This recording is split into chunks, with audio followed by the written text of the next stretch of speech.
नमस्ते, स्वागत है आपका डिजिटल न्यूज में, जहां हम आपको यूपी की सबसे ताजा और महत्वपूर्ण खबरें फटाफट 8 मिनट में पेश करते हैं। आज की 25 बड़ी खबरें जानना आपके लिए बेहद जरूरी है। रोजाना यूपी की न्यूज अपडेट पाने के लिए हमारे चैनल डिजिटल न्यूज को सब्सक्राइब करना न भूलें। यूपी में शुरू होगी मखाने की खेती, सरकार ने बनाई 18 करोड़ की कार्य योजना।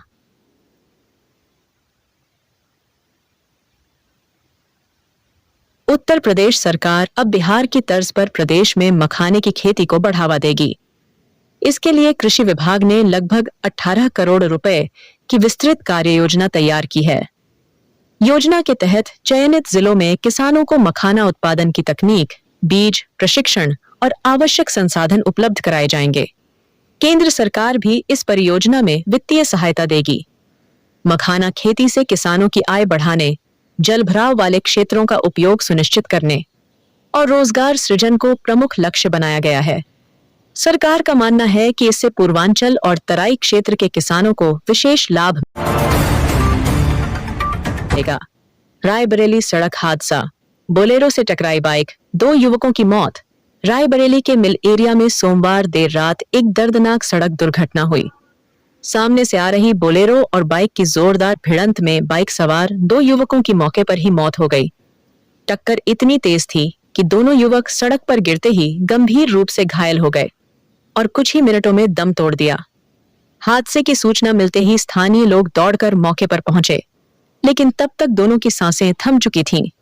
पुलिस ने शवों को कब्जे में लेकर पोस्टमार्टम के लिए भेज दिया है। बोलेरो चालक और दुर्घटना के सही कारणों की जांच जारी है। घटना से क्षेत्र में शोक का माहौल है। डिप्टी सीएम ब्रजेश पाठक का बयान सपापा का हाल भी राजद जैसा होगा। प्रयागराज में आयोजित अमर उजाला के चिकित्सक सम्मान समारोह में उप मुख्यमंत्री ब्रजेश पाठक ने कहा कि उत्तर प्रदेश में समाजवादी पार्टी का हाल बिहार की राजद पार्टी जैसा होगा, क्योंकि जनता सपा के जंगलराज को आज भी नहीं भूली है। उन्होंने कहा कि जैसे बिहार में लोगों ने राजद को नकार दिया, वैसे ही यूपी में भी जनता सपा को स्वीकार नहीं करेगी।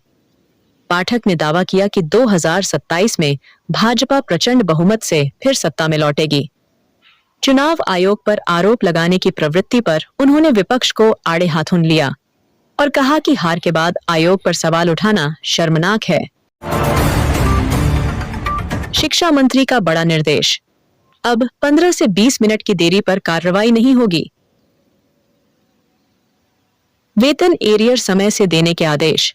लखनऊ में हुई समीक्षा बैठक में बेसिक शिक्षा मंत्री ने विभागीय योजनाओं की सख्त मॉनिटरिंग के निर्देश दिए। उन्होंने कहा कि किसी भी शिक्षक या कर्मचारी पर व्यावहारिक कारणों से 15 से 20 मिनट देर होने पर कार्रवाई न की जाए। मंत्री ने अधिकारियों 15-20 मिनट देर होने पर कार्रवाई न की जाए।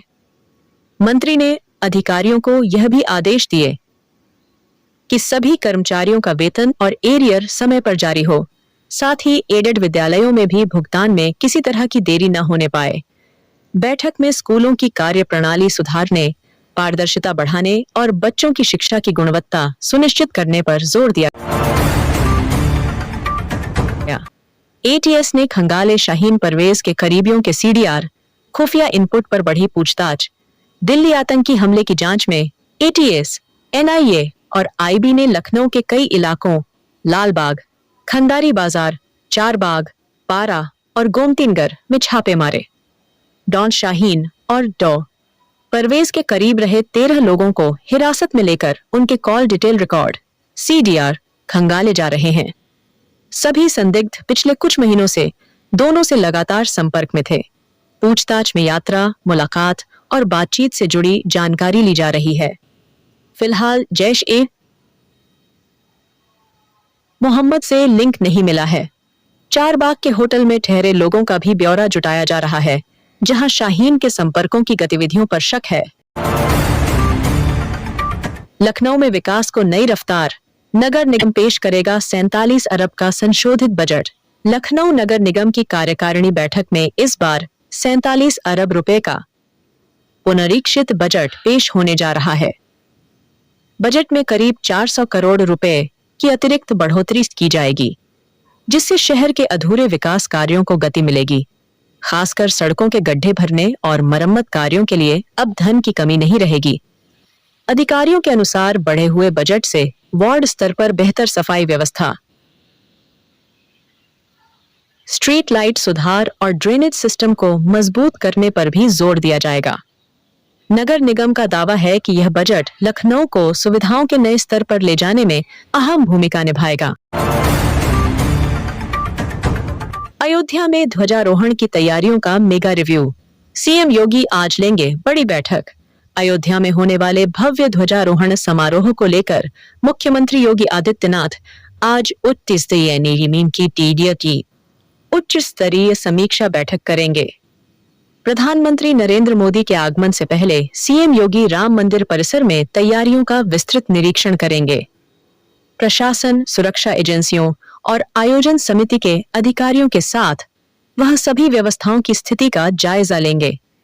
समारोह के दौरान सुरक्षा, यातायात और व्यवस्था को लेकर विस्तृत योजना तैयार की जा रही है।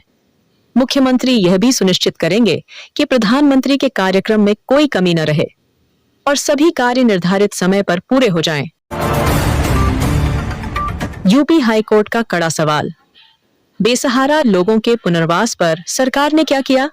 लखनऊ इलाहाबाद हाईकोर्ट ने प्रदेश में बेसहारा और गरीब लोगों के पुनर्वास को लेकर राज्य सरकार से विस्तृत जानकारी मांगी है।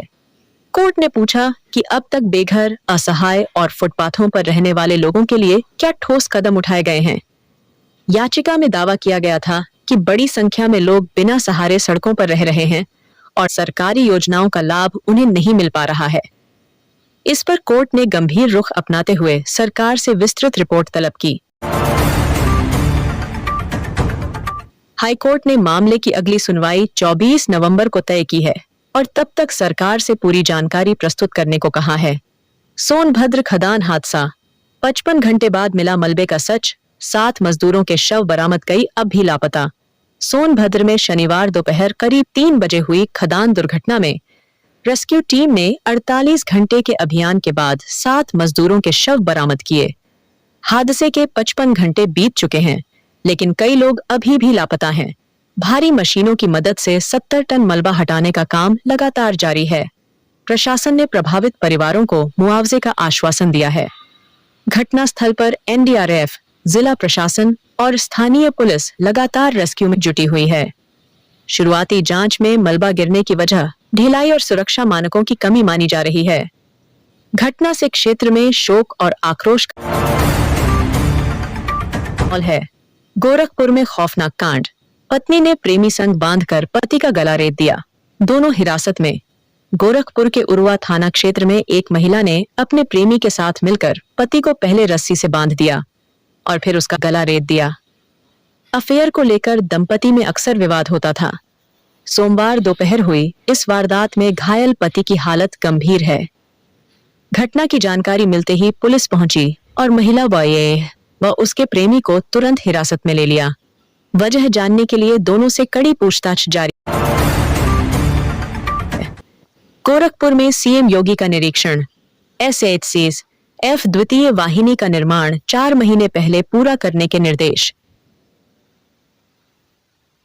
गोरखपुर में मुख्यमंत्री योगी आदित्यनाथ ने एसएसएफ द्वितीय वाहिनी के निर्माण कार्यों का स्थलीय निरीक्षण किया। उन्होंने पहले परियोजना के मॉडल को देखा, फिर निर्माण स्थल पर जाकर प्रगति का जायजा लिया। सीएम ने अधिकारियों को निर्देश दिया कि निर्माण लक्ष्य से 4 महीने पहले पूरा किया जाए ताकि प्रदेश की सुरक्षा व्यवस्था और मजबूत हो सके। काशी में सारा और अंजलि तेंदुलकर का दर्शन, जमीन पर बैठकर लगवाया त्रिपुंड, बोली अद्भुत है यह नगरी। वाराणसी के श्री काशी विश्वनाथ धाम में सोमवार को उस समय उत्साह बढ़ गया जब भारत रत्न सचिन तेंदुलकर की पत्नी अंजलि और बेटी सारा दर्शन के लिए पहुंची। दोनों ने परंपरागत विधि विधान से पूजन अर्चन किया और जमीन पर बैठकर त्रिपुंड लगवाया। धाम की भव्यता देखकर अंजलि ने कहा कि काशी की आभा अद्भुत और शांतिदायक है। श्रद्धालुओं ने भी इस खास पल को देखकर उत्साह व्यक्त किया। सुरक्षा के बीच दोनों ने मंदिर परिसर में कुछ समय बिताया और आध्यात्मिक माहौल का आनंद लिया। वाराणसी में दर्दनाक हादसा, परिवार पर टूटा दुख का पहाड़, ट्रक की चपेट में आया युवक। वाराणसी के रामनगर क्षेत्र में सोमवार शाम दर्दनाक सड़क हादसे में एक युवक की मौत हो गई, जबकि दूसरा गंभीर रूप से घायल हो गया। बताया जा रहा है कि तेज रफ्तार ट्रक ने सड़क पार कर रहे दोनों युवकों को रौंद दिया और चालक मौके से फरार हो गया। हादसे की सूचना मिलते ही पुलिस पहुंची और शव को पोस्टमार्टम के लिए भेज दिया। मृतक के घर में कोहराम मच गया। बच्चे पिता की लाश देख फफक पड़े और पत्नी बेसुध हो गई। स्थानीय लोगों ने घायल को अस्पताल पहुंचाया, जहां उसकी हालत नाजुक बताई जा रही है। पुलिस फरार ट्रक चालक की तलाश में जुटी है। सहारनपुर महिला अस्पताल में बड़ा निरीक्षण, मरीजों से खुद पूछा, कोई समस्या तो नहीं? उत्तर प्रदेश राज्य महिला आयोग की अध्यक्ष डॉक्टर बबीता सिंह चौहान ने सोमवार को सहारनपुर महिला अस्पताल का औचक निरीक्षण किया। उन्होंने अस्पताल में मौजूद मरीजों से सीधे बातचीत कर सुविधाओं, इलाज और साफ सफाई की स्थिति के बारे में जानकारी ली। कई वार्डों का दौरा करते हुए उन्होंने स्टाफ को बेहतर व्यवस्था सुनिश्चित करने के निर्देश दिए। जहां कमियां दिखीं, वहां तुरंत सुधार करने को कहा। डॉ चौहान ने कहा कि महिलाओं को बिना परेशानी गुणवत्तापूर्ण स्वास्थ्य सेवाएं मिलनी चाहिए। उनके इस निरीक्षण से अस्पताल प्रशासन में भी हलचल देखी गई। यूपी में बढ़ने वाली है कड़ाके की ठंड, मौसम विभाग ने जारी किया अलर्ट। यूपी में ठंड ने तेजी से रफ्तार पकड़ ली है और मौसम विभाग ने राज्य के कई जिलों के लिए शीतलहर, कोल्ड वेव का साड़ को अलर्ट जारी किया है। आईएमडी के अनुसार आने वाले दिनों में रात का तापमान अचानक गिर सकता है, जबकि सुबह और शाम की ठंडक और ज्यादा बढ़ने की संभावना है। उत्तर पश्चिमी हवाएं लगातार सक्रिय हैं, जिसके कारण मौसम में तेजी से बदलाव देखा जा रहा है। विशेषकर पश्चिमी यूपी, बरेली, लखनऊ, कानपुर, प्रयागराज और आसपास के जिलों में तेज ठंडी हवाएं चलने लगेंगी। विभाग ने लोगों को रात में गर्म कपड़े पहनने और बच्चों व बुजुर्गों को विशेष सावधानी बरतने की सलाह दी है। बीजेपी वोट चोरी से ऊपर वाला काम करती है, हमने उनका मुकाबला किया, बेंगलुरु में बोले अखिलेश यादव। बेंगलुरु की एक सभा में समाजवादी पार्टी प्रमुख अखिलेश यादव ने भाजपा पर निशाना साधते हुए कहा कि भाजपा सिर्फ वोट चोरी ही नहीं करती, बल्कि उससे भी तीखे ऊपर वाले तरीके अपनाती है। अखिलेश ने दावा किया कि उनकी पार्टी ने कम संसाधनों के बावजूद यूपी में भाजपा का मजबूती से मुकाबला किया। उन्होंने कहा कि लोकतंत्र में निष्पक्ष चुनाव जरूरी है, लेकिन भाजपा चुनाव प्रक्रिया को प्रभावित करने का हर तरीका अपनाती है। अखिलेश ने दक्षिण भारत में विपक्षी एकता की जरूरत पर जोर देते हुए कहा कि देश को भाजपा की नीतियों से छुटकारा दिलाने के लिए सभी दलों को साथ आना होगा। उन्होंने जनता से लोकतंत्र बचाने की अपील भी की। श्रीधाम एक्सप्रेस में बम की खबर से हड़कंप, मथुरा जंक्शन पर हाई अलर्ट, बम स्क्वाड ने खंगाले सभी कोच।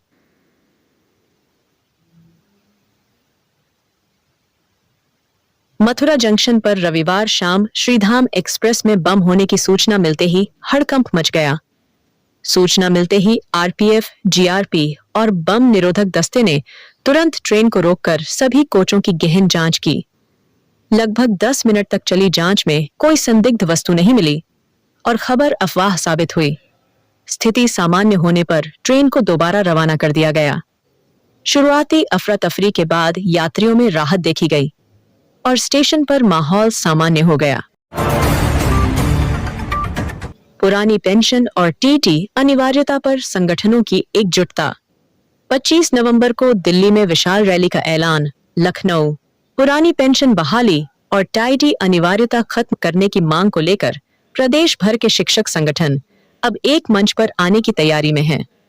अटेवा ने सभी संगठनों से अपील की है कि इन दोनों महत्वपूर्ण मुद्दों पर एकजुट होकर सरकार पर दबाव बनाया जाए। इसी क्रम में 25 नवंबर को दिल्ली में बड़ी रैली आयोजित की जा रही है, जिसमें हजारों शिक्षकों के शामिल होने की संभावना है। संगठन का कहना है कि यह लड़ाई शिक्षक हितों की रक्षा के लिए निर्णायक साबित होगी। अयोध्या राम मंदिर में अलर्ट बढ़ा। अब वीवीआईपी भी नहीं ले जा सकेंगे मोबाइल। दिल्ली ब्लास्ट के बाद नियम सख्त। अयोध्या में 25 नवंबर को होने वाले ध्वजारोहण समारोह से पहले सुरक्षा नियम और कड़े कर दिए गए हैं। दिल्ली ब्लास्ट के बाद प्रशासन ने राम मंदिर परिसर में मोबाइल फोन 25 नवंबर को होने वाले ध्वजारोहण समारोह दिल्ली ब्लास्ट के बाद प्रशासन ने राम मंदिर परिसर में मोबाइल फोन ले जाने पर पूरी तरह रोक लगा दी है। यह प्रतिबंध वीवीआईपी पर भी लागू होगा। सुरक्षा एजेंसियों ने आशंका जताई है कि कार्यक्रम में बड़ी संख्या में वीवीआईपी और श्रद्धालु मौजूद रहेंगे। ऐसे में किसी भी तरह का गैजेट सुरक्षा जोखिम बढ़ा सकता है। इसलिए सभी के फोन प्रवेश द्वार पर जमा कराए जाएंगे। मंदिर परिसर में अतिरिक्त सुरक्षा बल तैनात किए जा रहे हैं और हर आने जाने वाले की कड़ी जांच की।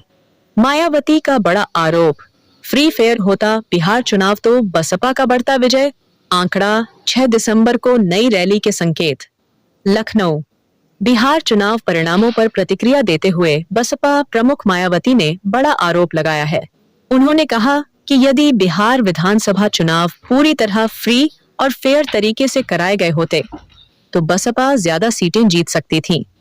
मायावती ने दावा किया कि कई क्षेत्रों में बसपा उम्मीदवारों को प्रभावित करने की कोशिश हुई, जिससे वास्तविक जन समर्थन सामने नहीं आ सका।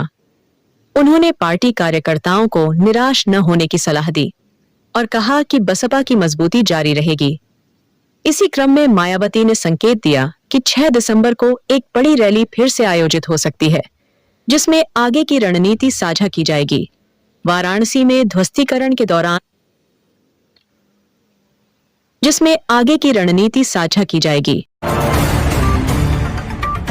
वाराणसी में ध्वस्तीकरण के दौरान हंगामा। आप मुझ पर बुलडोजर चला दो कहकर अफसरों के सामने भिड़ी महिला। वाराणसी के दाल मंडी क्षेत्र में चौड़ीकरण अभियान के तहत 29 अक्टूबर से लगातार ध्वस्तीकरण की कार्रवाई चल रही है। शनिवार को प्रशासनिक टीमें जैसे ही मौके पर पहुंची, कई दुकानदारों ने नाराजगी जताई। इसी दौरान एक महिला अफसरों से भिड़ गई और भावुक होकर बोली कि मेरे मुस्लिम होने की वजह से अफसरों के साथ उसकी तीखी नोकझोंक देखने को मिली। प्रशासन का कहना है कि कार्रवाई नियमानुसार चल रही है, जबकि स्थानीय लोगों ने दुकानें हटाने पर आपत्ति जताई है। घटना के बाद क्षेत्र में हालात तनावपूर्ण रहे और पुलिस बल तैनात करना पड़ा। सोनभद्र खनन हादसा, ड्रिलिंग के दौरान धंसी खदान, नए मजदूर की मौत, कई के दबे होने की आशंका। उत्तर प्रदेश के सोनभद्र जिले के बिल्ली मारकुंडी खनन क्षेत्र में रविवार सुबह बड़ा हादसा हो गया। सीएम योगी आदित्यनाथ एक कार्यक्रम से लौटे ही थे कि करीब आधे घंटे बाद ड्रिलिंग के दौरान भारी मलबा धंस गया। हादसे में एक मजदूर की मौत की पुष्टि हुई है, जबकि करीब 15 मजदूरों के दबे होने की आशंका जताई जा रही है। राहत बचाव कार्य तेज कर दिया गया है। हादसे की जानकारी मिलते ही सपा नेताओं ने मौके पर जाने की कोशिश की, लेकिन पुलिस ने उन्हें खनन क्षेत्र के पास रोक दिया। प्रशासन स्थिति पर नजर बनाए हुए। दिल्ली ब्लास्ट फंडिंग का बड़ा खुलासा, शाहीन परवेज कई देशों से जुटा रहे थे पैसा। दिल्ली ब्लास्ट मामले में जांच एजेंसियों ने बड़ा खुलासा किया है। जैश-ए-मोहम्मद के फरीदाबाद मॉड्यूल के अहम सदस्य डॉ शाहीन और उसका सहयोगी परवेज भारत में आतंकी वारदातों के लिए फंडिंग जुटा रहे थे। शाहीन ने देश भर में फैले नेटवर्क के जरिए धन इकट्ठा किया, जबकि परवेज ने विदेशों, खासतौर पर खाड़ी देशों से पैसे मंगवाने की व्यवस्था संभाली। यह फंडिंग हवाला और डिजिटल ट्रांसफर के माध्यम से भारत पहुंचाई जा रही थी। जांच में पता चला है कि इन पैसों का इस्तेमाल विस्फोटक सामग्री, लॉजिस्टिक सपोर्ट और नए लोगों की भर्ती में किया जा रहा था। एजेंसियां अब इस मॉड्यूल से जुड़े अन्य संदिग्धों की तलाश में छापेमारी कर रही हैं। अखिलेश यादव का भाजपा पर बड़ा हमला, हिंदुस्तानियत पर संकट और एक विचारधारा थोपने का आरोप। आइए लखनऊ सपा प्रमुख अखिलेश यादव ने भाजपा पर तीखा हमला बोला है। उन्होंने कहा कि भाजपा सरकार देश में एक ही तरह की विचारधारा थोपने की कोशिश कर रही है, जिससे हिंदुस्तानियत पर संकट पैदा हो गया है। अखिलेश ने आरोप लगाया कि मौजूदा सरकार में समाज की एकजुटता कमजोर हुई है और विविधता पर प्रहार किया जा रहा है। उन्होंने आगे कहा कि लोकतंत्र में सभी विचारों का सम्मान होना चाहिए, लेकिन भाजपा का रवैया देश की सामाजिक संरचना को नुकसान पहुंचा रहा है।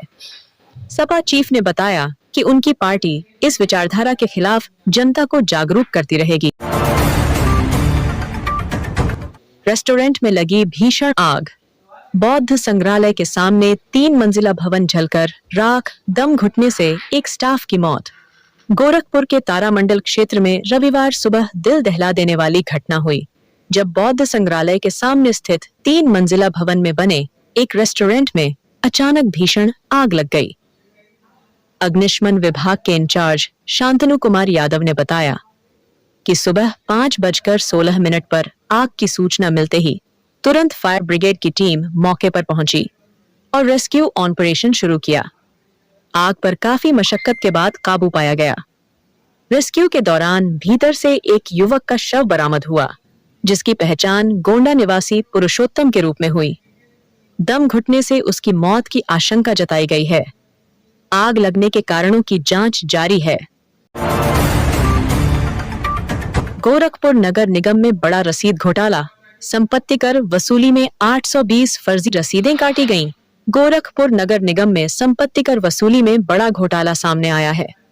निरीक्षकों ने नियमों को दरकिनार करते हुए घर बैठे ही 820 रसीदें जारी कर दी, जिससे राजस्व को भारी नुकसान हुआ। बैठक के दौरान जियाउल इस्लाम ने नामांतरण फाइलों में देरी का मुद्दा उठाया, जहां 45 दिनों में निपटने वाली फाइलें 8 महीने से लंबित हैं।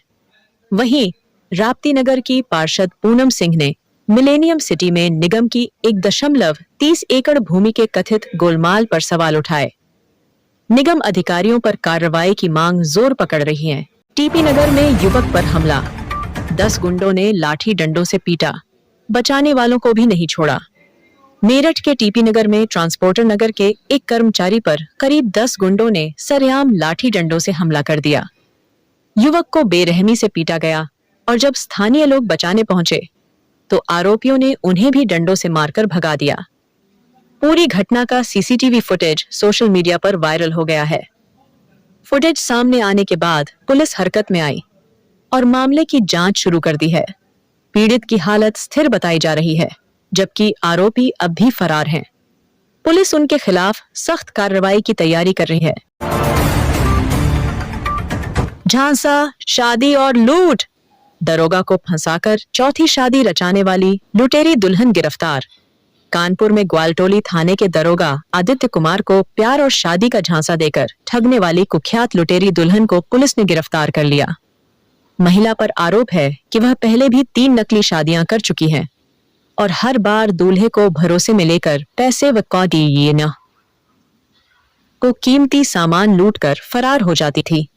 दरोगा ने जब संदेह होने पर शिकायत दर्ज कराई तो पुलिस ने सर्विलांस के आधार पर महिला को पकड़ लिया।